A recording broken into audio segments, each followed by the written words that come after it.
मैं देवेंद्र पटेल पिछले कई वर्षों से शिक्षण कार्य में संलग्न हूँ।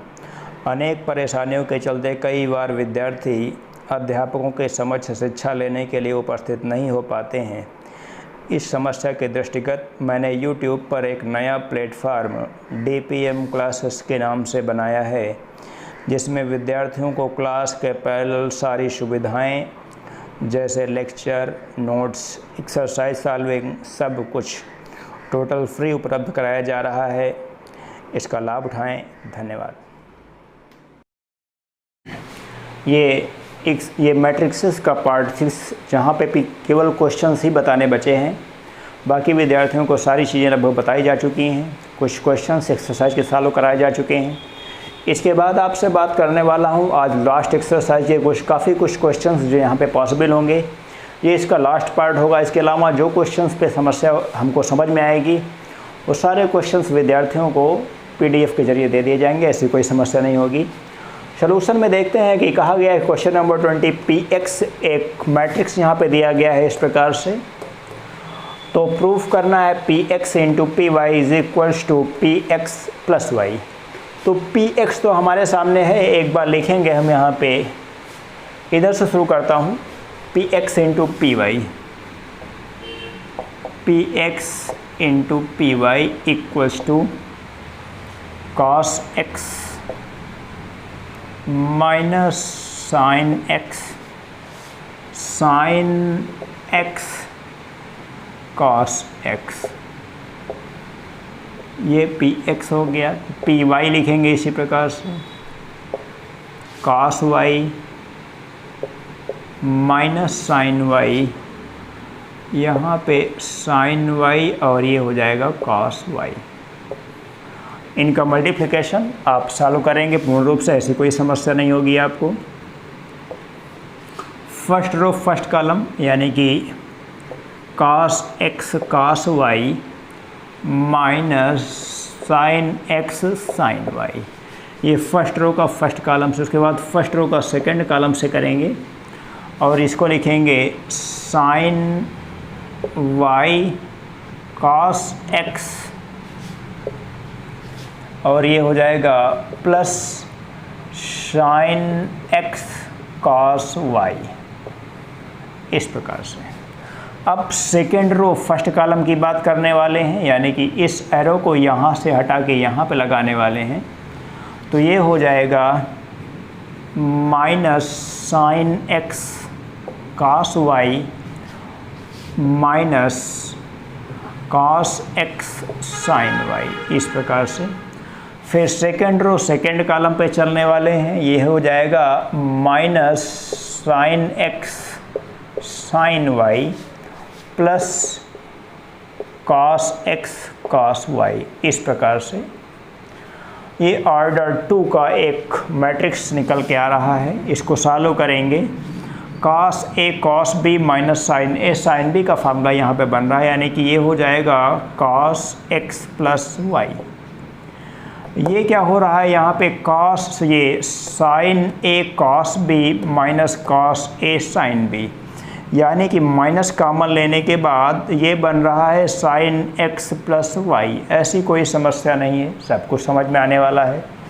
Sign a cos b plus cos a sine b, यानी कि साइन a प्लस b, यहाँ पे बन रहा है ये साइन x प्लस वाई। यहाँ पे cos a cos b minus sine a sine b, यानी कि ये cos a प्लस b बन रहा है, यानी कि यहाँ पे cos x प्लस वाई हो जाएगा। आप यहाँ पे देख रहे हैं कि Px इंटू Py की जो वैल्यू आ चुकी है वो Px प्लस y के बराबर है। क्योंकि आप जानते हैं कि अगर Px हमारे पास है तो Px प्लस y कैसे निकलेगा, x की जगह पे x प्लस y रिप्रेजेंट कर देंगे, रिप्लेस कर देंगे हम। तो यही हो जाएगा Px प्लस y। स्टूडेंट्स पूर्ण रूप से समझ सकते हैं, ऐसी कोई समस्या नहीं, यहाँ पे सब कुछ समझ में आ रहा है। हैंश प्रूव्ड। अगले क्वेश्चन पे चलने वाले हैं हम। ओके, ये क्वेश्चन नंबर 24 पे आने वाले हैं हम। यहाँ पे देख रहा हूँ कि लिखा हुआ है A इक्वल्स टू एक, यहाँ पे ऑर्डर 3 का मैट्रिक्स दिया गया है।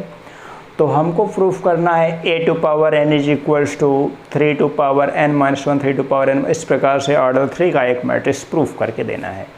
बहुत आसान है यहाँ पे सॉल्व करना, कोई ऐसी समस्या नहीं है। हाँ, यहाँ पे सबसे पहले a स्क्वायर निकालना पड़ेगा आपको। a square equals to a into A, सीधे लिखूँगा यहाँ पे 1 1 1। एक बार लिख के समझाना चाहता हूँ यहाँ पे। ये ऑर्डर 3 का हो गया, यहाँ पे भी 1 1 1, यानी कि मैंने कहा कि 2 बार यहाँ पे लिखने की आवश्यकता है। इस प्रकार से आप सॉल्व करेंगे। इसका फर्स्ट रो फर्स्ट कॉलम लेने वाले हैं तो सीधे सीधे 1 + 1 + 1 यानी कि 3। First row second column 3, first row third column 3। इस प्रकार से ऐसी कोई दिक्कत नहीं हुई। सेकंड रो फर्स्ट कॉलम यानी कि 3 3 3। ये सब बहुत आसान है, ऐसी कोई समस्या नहीं है। आपने देखा कि ए स्क्वायर आपने बड़ी आसान तरीके से निकाल लिया है। उसके बाद बात करूँगी यहाँ पर ए क्यूब की। And A cube equals to A square into A. तो पहले ए स्क्वायर लिखने वाले हैं यहाँ पे। ये ऑर्डर 3 का एक स्क्वायर मैट्रिक्स है, 3 3 3 3 3 3। और ए की वैल्यू आप पहले से जान रहे हैं। इस प्रकार से ये ए हो गया। अब इसका multiplication first row first column कर रहे हैं यहाँ पे, तो हो जाएगा 3 3 + 3 + 3 यानी कि 9। फर्स्ट रो सेकंड कॉलम करेंगे तो ये भी 3 + 3 + 3 9 हो जाएगा, ये भी 9। तो इसका मतलब सारे 9 हो जाएंगे। समझना यहाँ पे बहुत आसान है, कोई ऐसी समस्या नहीं है। ये वैल्यू है ए क्यूब की। इसी को आप अगर देखें तो आप लिख सकते हैं 3 to power 3 - 1, 3 to power 3 - 1, 3 to power 3 - 1, 3 to power 3 - 1, 3 to power 3 - 1, 3 to power 3 - 1, 3 to power 3 - 1, 3 to power 3 - 1, 3 to power 3 - 1। इस प्रकार से ये हो गया ए क्यूब। अगर आप ए स्क्वायर देखें तो ए स्क्वायर को आप लिख सकते हैं 3 to power 2 - 1, 3 to power 2 - 1, 3 to power 2 - 1, 3 to power 2 - 1, 3 to power 2 - 1, 3 to power 2 - 1, 3 to power 2 - 1, 3 to power 2 - 1, 3 to power 2 - 1। इस प्रकार से ये ऑर्डर 2 का स्क्वायर मैट्रिक्स आपने देखा है। ऑर्डर 3 का सॉरी ए स्क्वायर। जब ए स्क्वायर हुआ तो ए टू पावर 2 - 1 हुआ। जब ए क्यूब हुआ तो ये 3 टू पावर 3 - 1 हुआ। इसका मतलब सिमिलरली आप कह सकते हैं A to power n is equals to 3 to power n - 1। A to power n जब 3 था तो 3 - 1, आप 3 to power n - 1, 3 to power n - 1, ये सारी चीज़ें आप समझ चुके हैं। सिमिलरली करके आपने पूरा ग्राफ यहाँ पे स्पष्ट कर दिया है। ये क्वेश्चन इस प्रकार से बड़े आसान तरीके से सॉल्व किया जा चुका है। तो क्वेश्चन नंबर 25 आपकी बुक का जो डॉक्टर हर्षवर्धन शर्मा की बुक आपको बताई गई है उसी का क्वेश्चन है। a = 3 1 - 4 - 1। तो यहाँ पे प्रूफ करना है a to power n equals to 1 + 2n n -4n 1 - 2n। इस प्रकार से तो इसका सलूशन भी जैसे हमने पिछला क्वेश्चन आपको दिया था कुछ उसी प्रकार से देने वाले हैं। सबसे पहले यहाँ पे ए स्क्वायर निकालने वाले हैं। तो ए स्क्वायर का मतलब a इंटू ए यानी कि 3 1 -4 -1, और यहाँ पे भी 3 1 -4 -1। इस प्रकार से सॉल्व करेंगे फर्स्ट रो फर्स्ट कॉलम यानी कि 9 - 4। फर्स्ट रो फर्स्ट कॉलम को सॉल्व कर रहा हूँ। फिर फर्स्ट रो सेकेंड कॉलम यानी कि ये हो जाएगा -12 और +4, यही तो आने वाला है। फिर सेकेंड रो फर्स्ट कॉलम की बात करने वाले हैं तो 3 - 1। सेकेंड रो सेकेंड कॉलम की बात करने वाले हैं तो -4 + 1। एक स्टेप और आगे सॉल्व करेंगे। यहाँ पे हो जाएगा 5 2, यहाँ पे हो जाएगा -8, यहाँ पे -3। इस प्रकार से ये ए स्क्वायर की वैल्यू है। आगे बढ़ेंगे ए क्यूब की वैल्यू के लिए। And now A cube equals to A square into A. A square की वैल्यू आपके पास है 5 2, यहाँ पे -8 -3, ए की वैल्यू आपके पास है 3 1 -4 -1। इस प्रकार से आगे बढ़ेंगे फर्स्ट रो फर्स्ट कॉलम यानी कि 15 -8, फिर फर्स्ट रो सेकंड कॉलम यानी कि -20 +8, सेकंड रो फर्स्ट कॉलम यानी कि 6 -3, सेकंड रो सेकंड कॉलम यानी कि -8 +3। आगे बढ़ेंगे हम और ये हो जाएगा 15 -8, ये हो जाएगा 7, यहाँ पे 3, यहाँ पे हो जाएगा -12, यहाँ पे हो जाएगा -5। आगे सॉल्व करने की आवश्यकता नहीं होती है, स्टूडेंट्स यहीं से सीख सकते हैं। इसको आप लिख सकते हैं, उसी के अकॉर्डिंग बात करने वाला हूँ। यहाँ पे कोई काम चोरी नहीं होने वाली है, एकदम अच्छा समझ में आने वाला है। यहाँ पे लिख सकता हूँ 1 + 2 × 3, 7 हो जाएगा ये 3 की जगह पे तो 3 रहेगा ही। यहाँ पे -12 है तो -4 × 3 लिख सकता हूँ। यहाँ पे -5 है तो 1 - 2 × 3 लिख सकता हूँ। अभी तक ऐसी कोई समस्या नहीं है आपके सामने। ये ए क्यूब का रिजल्ट आपने बताया। ये ए स्क्वायर का रिजल्ट इसी प्रकार से हम देखने वाले हैं। यहाँ पे लिखूँगा 1 + 2 × 2, यहाँ पे तो 2 है ही। यहाँ पे -8 की जगह पे -4 × 2 लिख सकता हूँ और यहाँ पे 1 - 2 × 2 लिख सकता हूँ। ये देख रहे हैं कि सेम है। आगे जो चीज़ मैं आपको बताना चाहता हूँ यहाँ पर आपको इस प्रकार से है कि ये जो इसका लास्ट सफिक्स है ये और ये, इसी प्रकार से ए क्यूब में आप देखें ये यहाँ पे 3 है, यहाँ पे 3 है, यहाँ पे 3 है, यहाँ पे 3 है। आपने ए स्क्वायर निकाल लिया, आपने ए क्यूब निकाल लिया। इसी प्रकार से आप a⁴n दिखा सकते हैं, जिस प्रकार से हमने आपको दिखा दिया इस इधर और उधर ए स्क्वायर पे। तो सिमिलरली a⁴n = अब कौन नहीं समझ सकता, हर व्यक्ति समझ सकता है। 1 + 2n हो जाएगा, यहाँ पे n हो जाएगा, यहाँ पे -4n हो जाएगा, यहाँ पे 1 - 2n हो जाएगा। इस प्रकार से a⁴n आपने प्रूफ किया है, हैंस प्रूफ।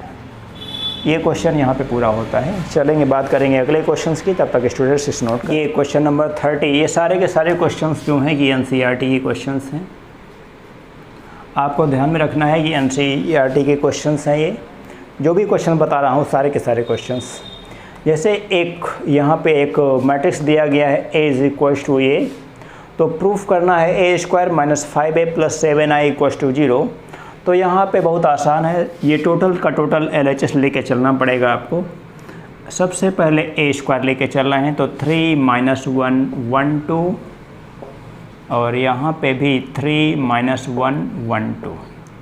इसका मल्टीप्लिकेशन करेंगे यहाँ पे फर्स्ट रो फर्स्ट कॉलम यानी कि 9 - 1, फर्स्ट रो सेकंड कॉलम यानी कि 3 + 2, और उसके बाद सेकंड रो फर्स्ट कॉलम यानी कि -3 - 2, सेकंड रो सेकंड कॉलम यानी कि -1 + 4।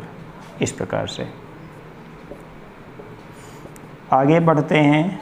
ये 8 - 5 + 5 3। इस प्रकार से ये A² हो जाएगा। ये A² आपका हो गया है।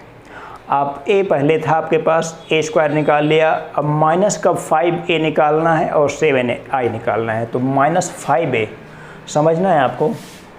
एंड -5A = यहाँ पे A के एवरी एलिमेंट में हम लोग -5 से मल्टीप्लाई करेंगे। -5 क्यों, माइनस तो ऑपरेट कर रहा है, यहाँ पे +5 से बात करेंगे हम लोग। 5A यानी कि निकालने के लिए यहाँ पे 15, यहाँ पे -5, यहाँ पे 5, यहाँ पे 10। इस प्रकार से ये 5A हो जाएगा। 5A के बाद हमको निकालना है 7I, एंड 7I = I आप जानते हैं एक आइडेंटिटी मैट्रिक्स होता है। इसके एवरी एलिमेंट में 7 से मल्टीप्लाई करेंगे तो ये हो जाएगा 7 0 0 7। Now A square minus 5a plus 7i equals to A square की वैल्यू सबसे पहले यहाँ पे इस प्रकार से जो मैट्रिक्स में है आपके पास वही लिखने वाले हैं। माइनस 5a की वैल्यू आपके पास है 15 माइनस 5 10 इस प्रकार से है, प्लस 7i का रिजल्ट आप जानते हैं इस प्रकार से। यहाँ पे इन दोनों मैट्रिक्स ये निगेटिव है, ये दोनों पॉजिटिव हैं, तो आपको यहाँ पे करस्पॉन्डिंग एलिमेंट्स को सॉल्व करना है, यानी कि 8 प्लस 7 माइनस 15, 8 माइनस 15 प्लस 7 ऐसे लिख सकते हैं। इसका सेकेंड एलिमेंट, इसका सेकेंड, यानी कि 5 माइनस 5 प्लस 0 इस प्रकार से। -8 यहाँ पे माइनस माइनस प्लस हो जाएगा ये, और प्लस का 0 हो जाएगा। यहाँ पे 3 माइनस 10 प्लस 7 इस प्रकार से। आप आगे बढ़ें, आप देखें कि यहाँ पे 0 मिल रहा है और यहाँ पे भी 0 मिल रहा है, यहाँ पे भी 0 मिल रहा है, और इस पे थोड़ा कहीं से मिस्टेक हो चुका है, ध्यान दीजिएगा। -8 -5 यहाँ पे है और सॉल्व करना होगा यहाँ पे दोबारा से। फ़िलहाल आप उसको चेक कर सकते हैं, वो भी 0 ही आएगा, आप उसको चेक कर लेंगे, कोई ऐसी समस्या नहीं है। यहीं पे छोड़ता हूँ विद्यार्थियों को, आप उसको सॉल्व करेंगे। तो ये क्वेश्चन नंबर 30 आपका कंप्लीट हुआ। इसके बाद एक क्वेश्चन जो मेरे बताने लायक है उसको ही बताता हूँ, तब ये पार्ट की एंड करूँगा। और स्टूडेंट्स इसके जो बचे हुए क्वेश्चंस हैं उनको हम एक बार फिर से यहाँ पर आपका नोट्स देने वाले हैं। क्वेश्चन नंबर 33 ये भी NCERT का प्रश्न है, और इसमें हमसे कहा गया है कि एक यहाँ पे दिया गया एक मैट्रिक्स X से रिप्रेजेंट किया गया है। यहाँ पर ये मैट्रिक्स 1 2 3 4 5 6 ऑर्डर 2 क्रॉस 3 का मैट्रिक्स है। इसको इक्वल्स देना है मुझे, ये मैट्रिक्स ये भी ऑर्डर 2 क्रॉस 3 का है। हमसे ये पूछा गया है कि X मैट्रिक्स यहाँ पे क्या हो सकता है। तो आप जानते हैं ये ऑर्डर मैंने अपने आप से लिखा है, ये ऑर्डर 2 क्रॉस 2 का होगा और ये ऑर्डर 2 क्रॉस 3 का है पहले से, तभी तो इन दोनों का मल्टीप्लिकेशन 2 क्रॉस 3 होगा। मैट्रिक्स मल्टीप्लिकेशन पे मैंने आपको रूल दे रखा है कि number of column in this is equal to number of rows in this. ये नंबर ऑफ कॉलम, इसमें सेकेंड सफिक्स, यहाँ पे number of row first suffix represent कर रहा है। आप जानते हैं नंबर ऑफ कॉलम इसमें 2 लिखे गए हैं और नंबर ऑफ रो यहाँ पे 2 है, तो इस प्रकार से ये मैट्रिक्स का मल्टीप्लिकेशन पॉसिबल होगा, और यहाँ पर जो इसका मल्टीप्लिकेशन होगा वो ऑर्डर 2 क्रॉस 3 का बनेगा, जो कि बिल्कुल एक्यूरेट है।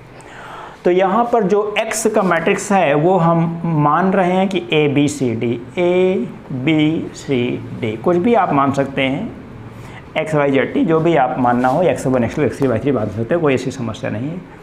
ये ऑर्डर 2 क्रॉस 2 हो गया। यहाँ पे जो है कि 1 2 3 4 5 6 इक्वल्स टू -7 -8 -9 2 4 6। कैलकुलेशन मिस्टेक को ध्यान में समझना है, यहाँ पर स्टूडेंट्स को कोई ऐसी समस्या नहीं होगी। आगे बढ़ेंगे, इसका मल्टीप्लिकेशन करने वाले हैं हम। ये 2 क्रॉस 3 का ऑर्डर है ही, आप देख रहे हैं। फर्स्ट रो फर्स्ट कॉलम का मल्टीप्लिकेशन होगा तो ये हो जाएगा A plus 4B। First row second column का मल्टीप्लिकेशन होगा तो ये हो जाएगा 2A plus 5B। First row third column का मल्टीप्लिकेशन होगा तो 3A प्लस 6B। यहाँ पे सेकेंड रो का फर्स्ट कॉलम से मल्टीप्लिकेशन इस प्रकार से हम कर रहे हैं, तो ये हो जाएगा C plus 4D। Second row का सेकेंड कॉलम से हो रहा है तो 2C plus 5D। Second row का थर्ड कॉलम से कर रहे हैं तो 3C प्लस 6D। इस प्रकार से इक्वल्स टू यहाँ पे -7 -8 -9 2 4 6। इस प्रकार से ये ऑर्डर बार बार लिखने की आवश्यकता नहीं है।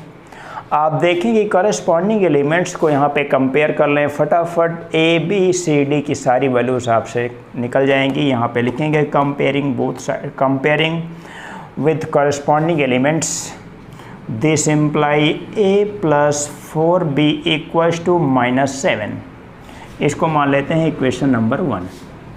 और 2a plus 5b equals to यहाँ पे हो जाएगा -8, इसको इक्वेशन नंबर 2 मान लेते हैं। उसके बाद इन दोनों को यहाँ पे c और d का एक इक्वेशन इकट्ठा कर लेंगे। पहले इसको सॉल्व करते हैं।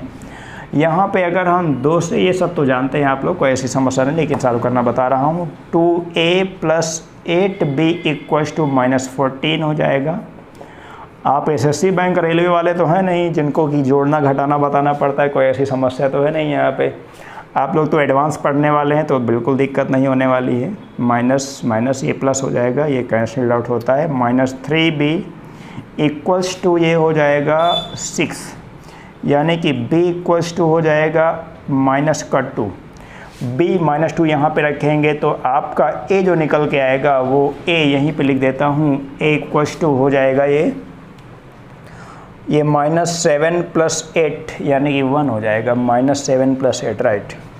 a आपने 1 निकाल लिया, b -2 निकाल लिया। इसी प्रकार से मैं इसको इससे कंपेयर करूँगा और इस एलिमेंट को इससे कंपेयर करूँगा।